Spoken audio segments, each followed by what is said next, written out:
They stepped out. They stepped off into the stone staircase at the top, and Professor McGonagall rapped on the door. It opened slightly, and they entered. Professor McGonagall told Harry to wait and left him there alone. Harry looked around. One thing was certain: all the teachers' offices Harry had visited so far this year, Dumbledore's. One thing was certain: of all the teachers' offices Harry had visited so far this year, Dumbledore's was by far the most interesting. If he hadn't been scared out of his wits that he was about to be thrown out of school, he would have been very pleased to have the chance to look around it. It was a very large and beautiful circular room full of funny little noises. A number of curious silver instruments stood on a spindle-legged tables, whirring and emitting little puffs of smoke. The walls were covered with portraits of old headmasters and headmistresses, all of whom were snoozing gently in their frames. There was also an enormous claw-footed desk, and sitting on the shelf behind it, a shabby, tattered wizard hat, the Sorting Hat. Harry hesitated. He cast a wary eye around the sleeping witches and wizards on the walls. Surely it couldn't hurt if he took the hat, sat down, and tried it again. Just to make sure it had put him in the right house. He walked quietly around the desk, lifted the hat from the shelf, and lowered it slowly on his head. It was much too large and slipped down over his eyes, just as it had done the first time he put it on. Harry stared at the black inside of his hat, waiting. Then a small voice said in his ear, "Be in your bonnet, Harry Potter." "Be in your bonnet, Harry Potter." Yes, Harry muttered. Sorry to bother you. I wanted to ask. "You've been wondering whether I put you in the right house," said the hat smartly. "Yes, you were particularly difficult to place, but I stand by what I said before." Harry's heart leapt. You would have done well in Slytherin." Harry's stomach plummeted. He grabbed the point of the hat and pulled it off, and it hung limply in his hands, grubby and faded. Harry pushed it back on the shelf, feeling sick. "You're wrong," he said out loud, to the still and silent hat. It didn't move. Harry backed away, watching it. Then a large gagging noise behind him made him wheel round. He wasn't alone after all. Standing on the golden perch behind the door was a discreet-looking bird that resembled a half-plucked turkey. Harry stared at it, and the bird looked balefully back, making a gagging noise again. Harry looked at it. Harry thought it looked very ill. His eyes were dull, and even as Harry watched, a couple more feathers fell off its tail. Harry was just thinking that all he needed was for Dumbledore's pet bird to die while he was alone in the Oh, that's amazing. Harry was thinking that all he needed was for Dumbledore's pet bird to die while he was alone in the office with it, when the bird burst into flames. Harry, you are so unlucky. Harry yelled in shock and backed away into the desk. He looked feverishly around in case there was a glass of water somewhere, but couldn't see one. The bird, meanwhile, had become a fireball. Oh gosh. It gave one last shriek, and the next second there was nothing but a smoldering pile of ash on the floor. Oh no! Oh no! Harry, I don't know how your luck is so bad, but everyone dies around you. I know this is the Phoenix, but this is so funny. The office door opened. Dumbledore came in, looking very somber. "Professor!" Harry gasped. "Your bird! I couldn't do anything. He just caught on fire." To Harry's astonishment, Dumbledore smiled. "About time, too." "About time, too," he said. "He's been looking dreadful for days. I've been telling him to get a move on." He chuckled at the sudden look on Harry's face. Fox is a phoenix. Fox is a phoenix, Harry. Phoenixes burst into flames when it's time for them to die, and are reborn from the ashes. Watch him." Harry looked down in time to see a tiny, wrinkled, newborn bird poke its head out of the ashes. It was quite as ugly as the old one. Oh no! You're so mean, Harry. It's a shame you had to see him burning. see him on burning day, said Dumbledore, sitting himself behind his desk. He's really very handsome, most of the time. A wonderful red and gold...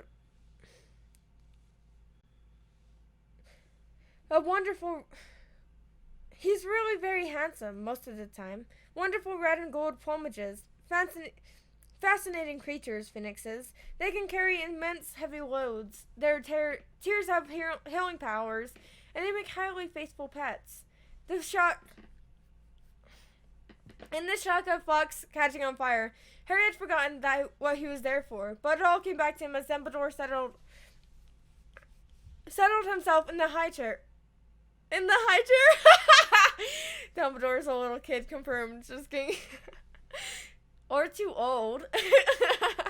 Behind the desk and fixed Harry with a penetrating, light blue stare. Before Dumbledore could speak another word, however, the door to the office flew open with an almighty bang, and Hagrid burst in, a wild look in his eyes.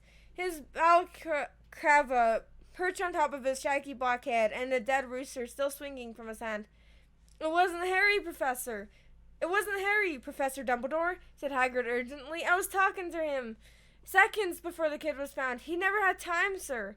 Dumbledore tried to say something, but Hagrid went ranting on, waving the rooster around in Oh, God. Waving the rooster around in agitation, sending feathers everywhere. It can't have been him. It can't have been him. I swear it in front of the Mystery of Magic if I have to. Hagrid, You've got the wrong boy, sir. I know Harry's never. Hagrid, said Dumbledore loudly. I do not think Harry attacked those people. Oh, said Hagrid, the rooster falling limply at his side. Right. I'll wait outside then, Headmaster. And he stomped out looking embarrassed. You don't think it was me, Professor? Harry repeated hopefully, as Dumbledore brushed rooster feathers off his desk. No, Harry, I don't, said Dumbledore his face was somber again, but I still want to talk to you. Harry waited nervously as Dumbledore considered him, the tips of his long fingers together. I must ask you, Harry, whether there is anything you'd like to tell me, he said gently. Anything at all. Harry didn't know what to say. He thought of Malfoy shouting, You'll be next, Mudblood! You'll be next, Mudbloods! And the Polyjuice potion simmering away in Moaning Myrtle's bathroom.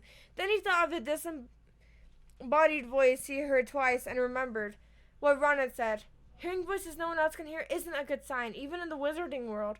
He thought, too, about what everyone was saying about him, and his growing dread that he was somehow connected to Salazar Slytherin. No, said Harry. There isn't anything, Professor. The double attack on Justin and nearly headless Nick turned what had hitherto been nervousness into real panic. Curiously, it was nearly headless Nick's fate that seemed to worry people most. What could possibly do that to a ghost? People asked each other. What terrible power could harm someone? It was already dead. There was almost a stampede to book seats on the Hogwarts Express so that students could go home for Christmas. At this rate, we'll be the only ones left, Ron told Harry and Hermione. Us, Malfoy, Crabbe, and Goyle. What a jolly holiday it's going to be. Crabbe and Goyle, who'd always did whatever Malfoy did, had signed up to stay over the holidays too, but Harry was glad that most people were leaving.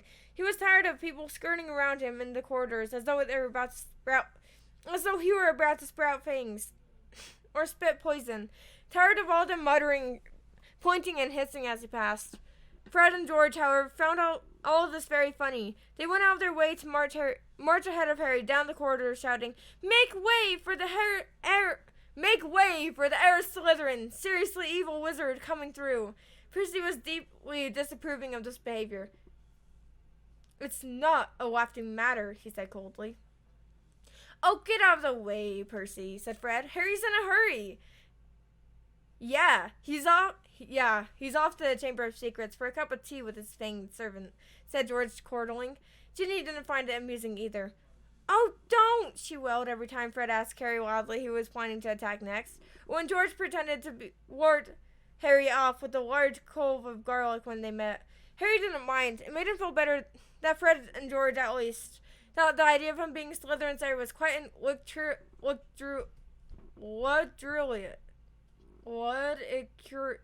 I know I had this word For English once. Language. Who cares? What luxurious. Just look.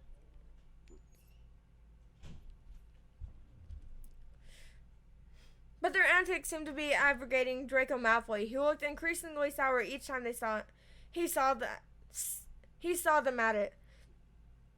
It's because he's bursting to say it's really him, said Ron knowingly. You know how he hates everyone beating him at anything, and you're really getting all the credit for his dirty work. Not for long, Hermione said, satisfied tone. Not for long, Hermione said in a satisfied tone. The Polyjuice potion is nearly ready. We'll be getting the truth out of him any day now. The last of the term ended, and silence. At last, the term ended, and silence deepened as the snow on the ground descended on the castle. Harry found it peaceful rather than gloomy, and enjoyed the fact that he, Hermione, and Weasleys had run out of the Gryffindor Tower, which meant that they could play Exploding Snap loudly without bothering anyone, and practice dueling in private. Fred, George, and Ginny had chosen to stay at school rather than visit Ville in Egypt with Mr. and Mrs. Weasley. Percy, who disapproved of what he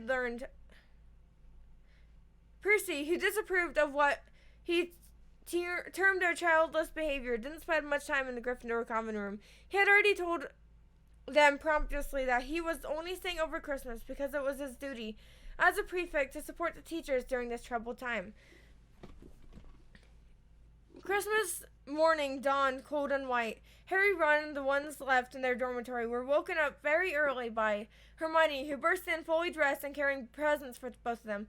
"Wake up!" she said loudly, pulling the curtains of the window. "Hermione, you're not supposed to be here," said Ron, shielding his eyes against the light. "Merry Christmas to you too," said Hermione, throwing him his present. "I've been up for nearly an hour, adding more lacelings to the potion. It's ready." Harry sat suddenly wide awake. "Are you sure?" "Positive," said Hermione, shifting Scabbers the rat so that she could sit down on the ends of Ron's 4-poster bed. If we're going to do it, I say it should be tonight."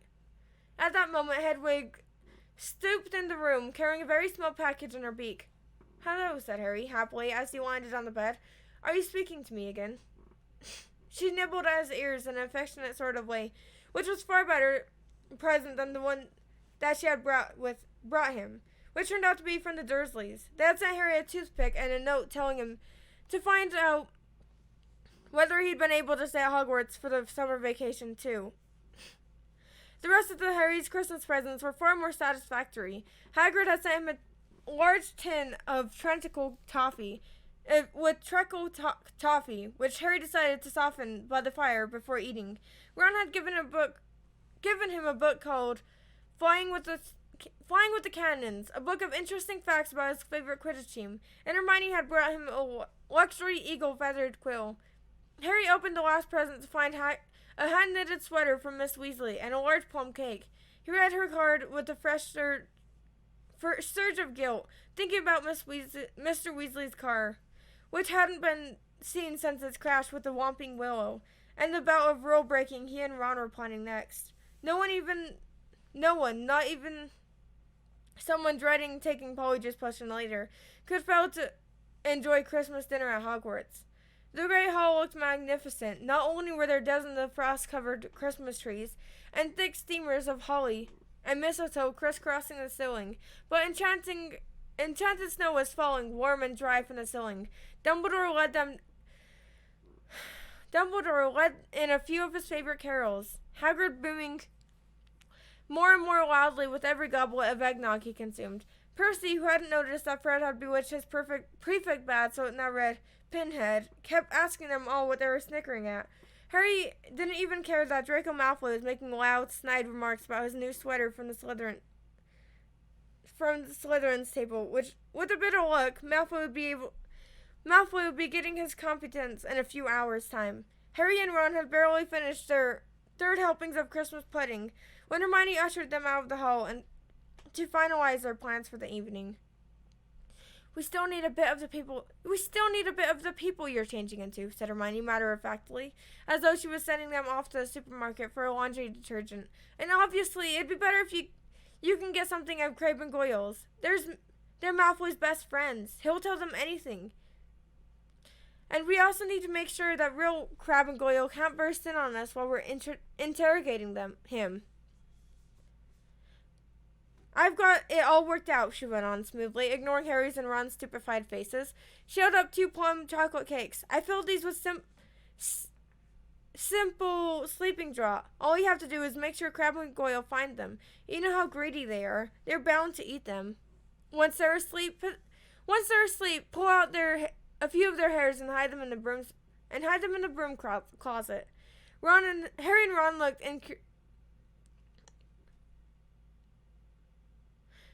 Harry and Ron looked incredulously at each other.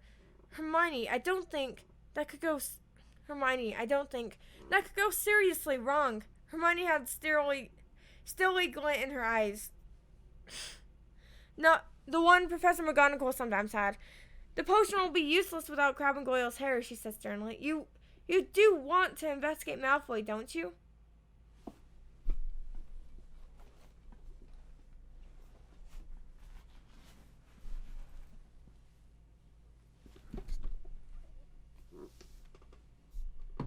Why is it so bright? The blue, I mean.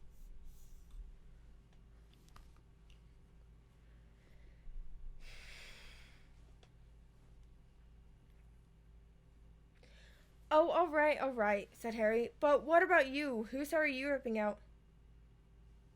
"I've already got mine," said Hermione brightly, pulling a tiny bottle out of her pocket and showing them a single hair inside of it. "Remember Millicent Bluestro wrestling with me at the dueling club? She left us on my robes when she was trying to strangle me. And she's gone home for Christmas. So I'll just have to tell the Slytherins have decided to come back." When Hermione had bustled off to check with the Polyjuice Potion again, Ron turned to Harry with a doom-moist expression. "Have you ever heard of a plan where so many things could go wrong? Have you ever heard of a plan where so many things can go wrong?" But to Harry and Ron's utter amazement, stage 1 of the operation went just as smoothly as Hermione had said. They lurked in the deserted entrance hall after Christmas tea, waiting for Crabbe and Goyle, who had remained alone at the Slytherin table, shoving down 4 helpings of trifle. Harry had perched the chocolate cakes at the end of the banisters. When they spotted Crabbe and Goyle coming out of the Great Hall, Harry and Ron had hid quickly behind a suit of armor next to the front door.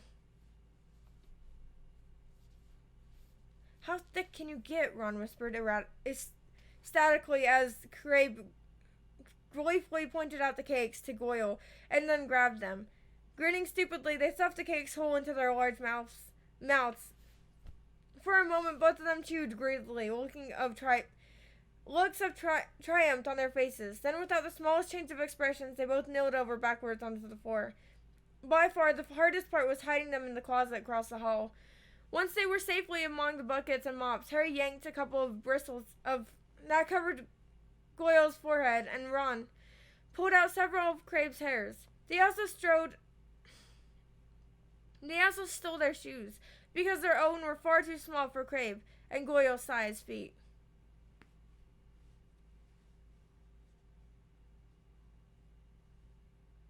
Then, still stunned at what they had just done, they sprinted up to Moaning Myrtle's bathroom. They could hardly see for the thick black smoke issuing from the stall in which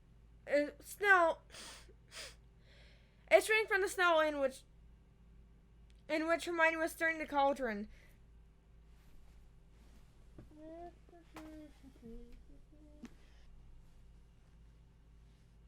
They could hardly see for the thick black smoke issuing from the stall in which Hermione was stirring the cauldron. Pulling their robes up over their faces, Harry and Ron knocked softly on the door.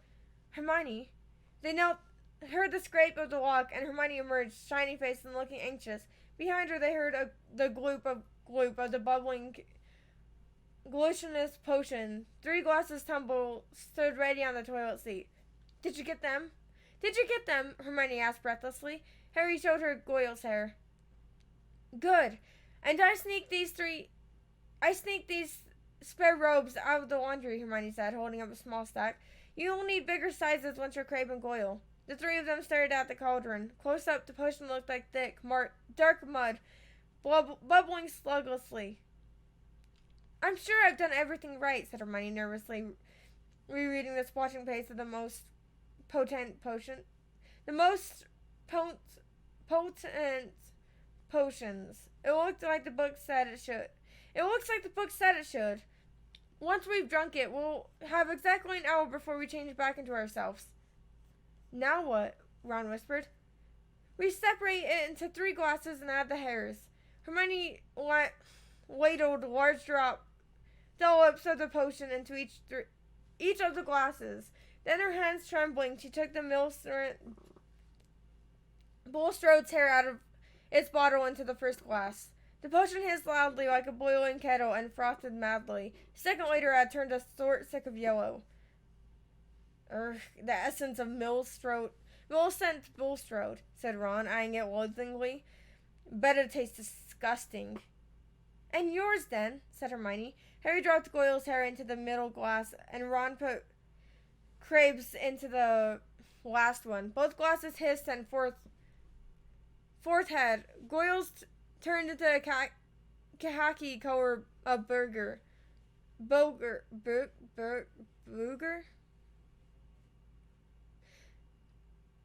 Crabbe's a dark, murky brown.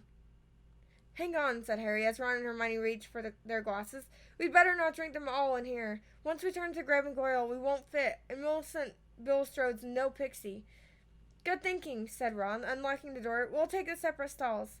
Careful not to spill a drop of the polyjuice potion. Harry slipped into the middle stall. Ready, he called.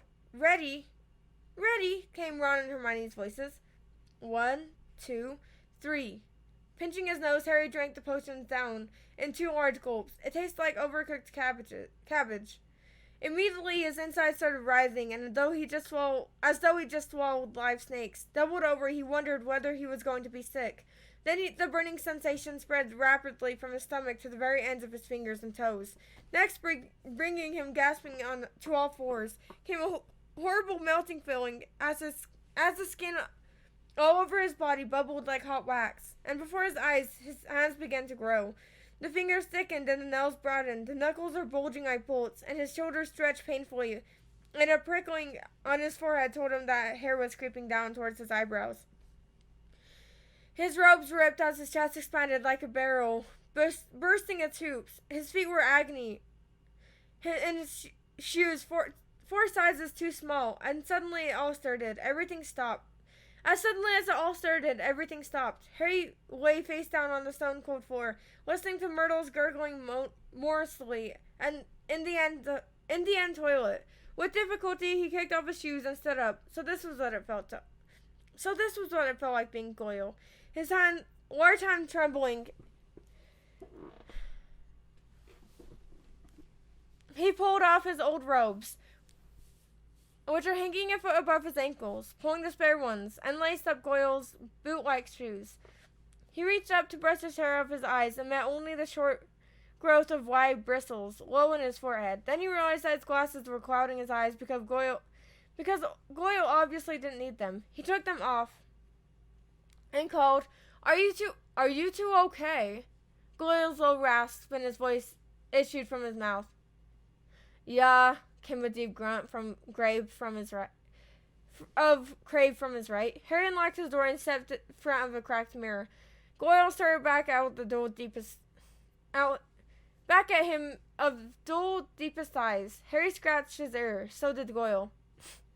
Ron's door opened. Then they stared at each other, except that he looked pale and shocked. Ron was indistinguishable from Crabbe, and the putting brown haircut to the long gorilla arms. This is unbelievable, said Ron, approaching the mirror, prodding Crabbe's flat nose. Unbelievable. We'd better get going. We better get going, said Harry. We better get going, said Harry, loosening the watch that was cutting into Goyle's thick wrist. We still gotta find out where the Slytherin common room is. I hope we can find someone to follow. Ron, who had been gazing at Harry, said, You don't know how bizarre it is to see Goyle thinking. He banged on Hermione's door. Come on, we need to go. A high-pitched voice answered him. I don't think I'm gonna come after all. You go on without me. Hermione, we know Miss Brosow's ugly. No one's going to know it's you. No, really, I don't think I'll come. You two hurry up. You're wasting time. Harry looked at Ron, bewildered. That looks more like Goyle, said Ron. That's how he looks every time a teacher asks him a question. Hermione, are you okay? Said Harry through the door. Fine, I'm fine. Go on. I'm fine. Go on. Harry looked at his watch. 5 of their previously 60 minutes have already passed. We'll meet you back here, all right? He said. Harry and Ron opened the door to the bathroom carefully, checked that the coast was clear, and set off. Don't swing your arms like that, Harry muttered to Ron. Crabbe holds them sort of stiff. How's this? Yeah, that's better. They went down the marble staircase. All they needed was a Slytherin that they could follow to the Slytherin common room, but there was nobody around. Any ideas? Muttered Harry. The Slytherins always come up to break breakfast from over there, said Ron, nodding at the entrance of the dungeons. The words had barely left his mouth when a girl with long curly hair emerged from the entrance. Excuse me, said Ron, hurrying up to her. We've forgotten our way to the common room.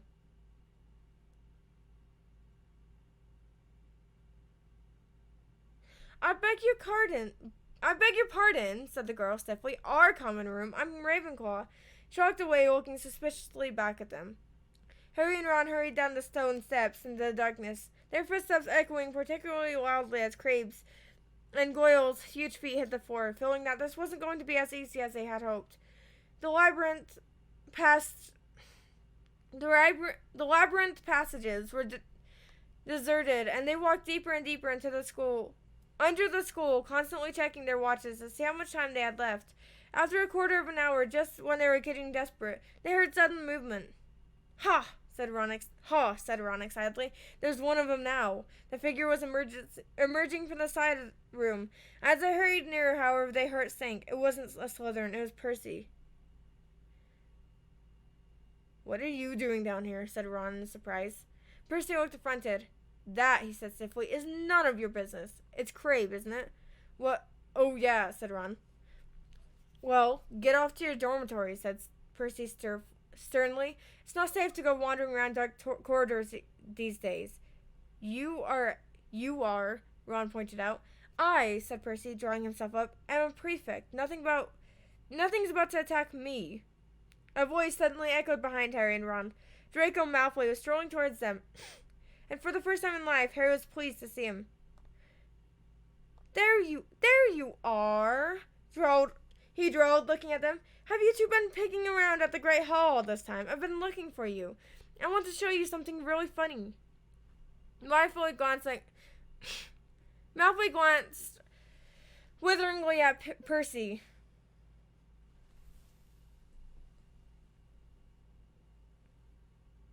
Maybe I shouldn't have read the second one. I'm tired.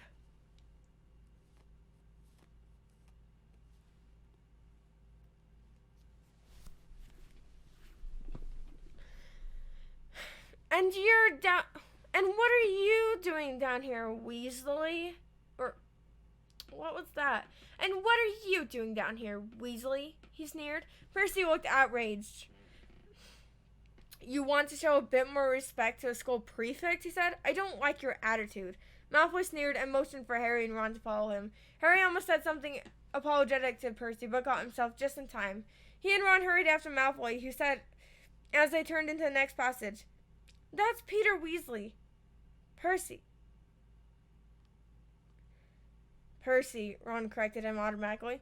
Whatever, said Malfoy. I noticed him sneaking around a lot lately, and I bet I know what he's up to. He thinks he's going to catch a Slytherin heir single-handed. He thinks he's going to catch Slytherin's heir single-handed. He gave a short, derisive laugh, and Harry and Ron exchanged excited looks. Malfoy paused by a stretch of bare, damp stone wall.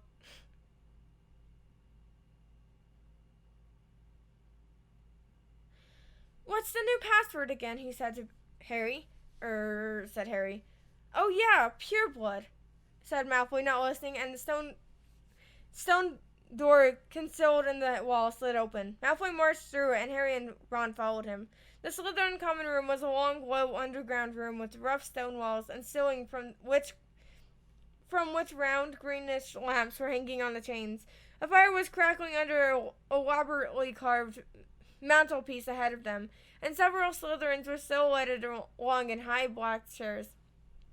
Wait here, said Malfoy, and Harry and Ron motioned.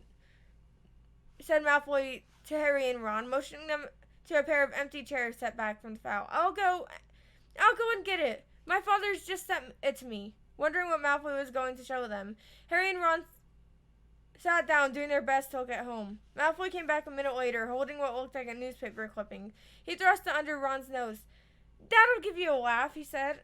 Harry and Ron's eyes widened in shock. They read the clipping quickly, gave a very forced laugh, and handed it to Harry. It had been clipped out of the Daily Prophet, and it said, Inquiry at the Ministry of Magic. Arthur Weasley, head of the Misuse of Muggle Artifacts Office, was today fined 50 gallons for bewitching a Muggle car. Mr. Lucas Malfoy, a governor of Hogwarts School of Witchcraft and Wizardry, where the enchanted car crashed earlier this year, called today for Mr. Weasley's registration. Weasley had brought the ministry into a dispute. Mr. Malfoy told our reporter he is definitely unfit to draw our laws, and his ridiculous Muggle Protection Act should be scrapped immediately. Mr. Weasley is unable to comment, although his wife told reporters to clear off, and she'd set the family goal on them. Well, said Malfoy impatiently as Harry handed the clipping back to him, don't you think it's funny? Ha ha, said Harry bleakly. Arthur Weasley loves Muggles so much he should snap his wand in half and go join them, said Malfoy scornfully. You'd never know the Weasleys were purebloods the way they behave. Ron, or rather Grave's face was contorted in fury. What's up with you, Crabbe? Snapped Malfoy. Stomachache, Ron grunted. Well, go up to the hospital wing and give all those mudbloods a kick for... Well, go up to the hospital wing and give all those mudbloods a kick for me, said Malfoy. Snickering. You know, I'm surprised the Daily Prophet hasn't reported all these attacks yet. He went on thoughtfully. I suppose Dumbledore's trying to hush it all up. He'll be sacked if it doesn't stop soon. Father's always said old Dumbledore is the worst thing that's ever happened to this place. He loves Muggleborns. A decent headmaster would never let slime like that creep in. Malfoy started taking pictures with an imaginary camera and did a cruel but accurate impression of Colin. Potter, can I have your picture, Potter? Can I have your autograph? Can I lick your shoes, please, Potter? He dropped his hands and looked at Harry and Ron. What's the matter with you two? Far too late, Harry and Ron forced themselves to laugh, but Malfoy seemed satisfied. Perhaps Crabbe and Goyle were always slow to the uptake.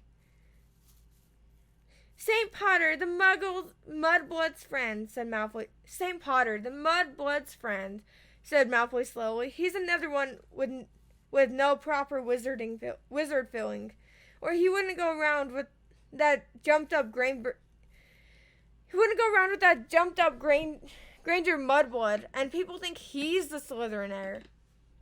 Harry and Ron waited with bated breath. Malfoy was surely seconds from telling them it was him, but then, I wish I knew who it is, said Malfoy petulantly. I could help them. I wish I knew who it is, said Malfoy petulantly. I could help them. Ron's jaw dropped, so Crabbe looked even more clueless than usual. Fortunately, Malfoy didn't notice, and Harry, thinking fast, said, You must have some idea who's behind it all. You know I haven't, Goyle. How many times do I have to tell you? snapped Malfoy, and Father won't tell me anything of the last time the chamber was opened either. Of course, it was 50 years ago, so it was before his time. But he knows all about it, and he says that it's all kept quiet, and it'll look suspicious if I know too much about it. But I know one thing. The last time the Chamber of Secrets was opened, a mudblood died. So I bet it's just a matter of time before one of them's killed this time. I hope it's Granger, he says with relish. Ron was clenching Graves' gigantic fist, feeling that it would be a bit of a giveaway if Ron punched Malfoy. Harry shot him a warning look and said, "Do you know if the person who opened the chamber last time was caught?"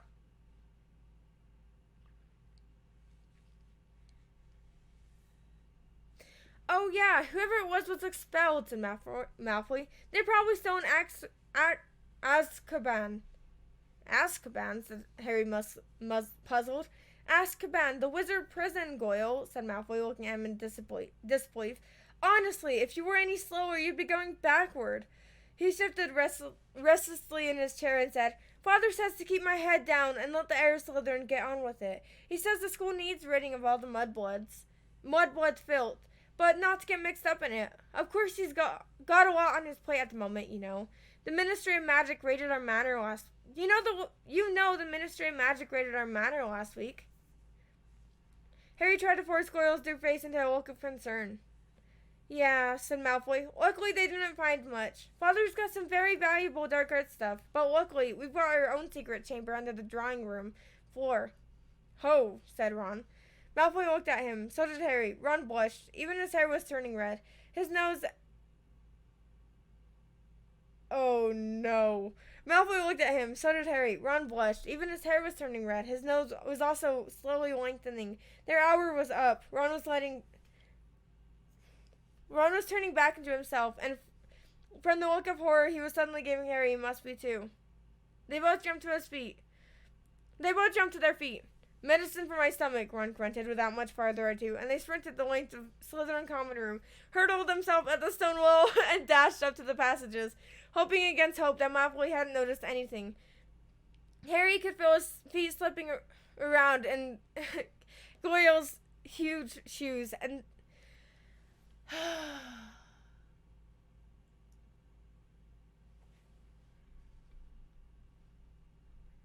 Harry could feel his feet slipping around in Goyle's huge shoes and had to hoist his robes as he shrank. They crashed up the steps into the dark entrance hall, which was full of muffled pounding, coming from the closet where they locked Crabbe and Goyle. Leaving their shoes outside the closet door, they sprinted they sprinted in their socks and the marble staircase towards Moaning Myrtle's bathroom. "Well, it wasn't a complete waste of time," Ron panted, closing the bathroom door behind them. "I know we still haven't found out who's doing the attacks, but I'm going to write Dad tomorrow and tell him to check under Malfoy's drawing room." Harry checked his face in the cracked mirror. He was back to normal. He put his glasses on as Ron hammered on the door of Hermione's cell. "Hermione, come out! We've got loads to tell you."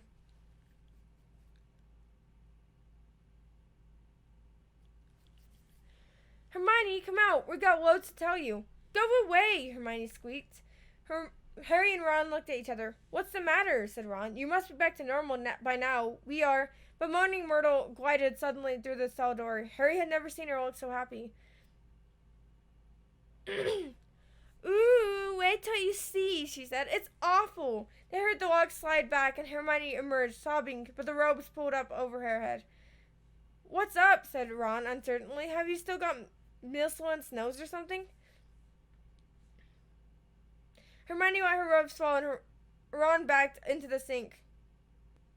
Her face was covered in black fur, her eyes turned yellow, and there were long pointed ears poking through her hair. "It was cat hair. It was cat hair," she howled. "Miss Olympolstra must have a cat, and the potion isn't supposed to be used for animal transformations." "Uh-oh," said Ron. "You'll be teased something dreadful," said Myrtle happily. "It's okay, Hermione," said Harry quickly. "We'll take you out to the hospital wing. Madame Pomfrey never asked too many questions." It took them a long time to persuade Hermione to leave the bathroom. Moaning Myrtle sped them on their way to the go off. "Wait till everyone finds out Wait till everyone finds out you got a towel.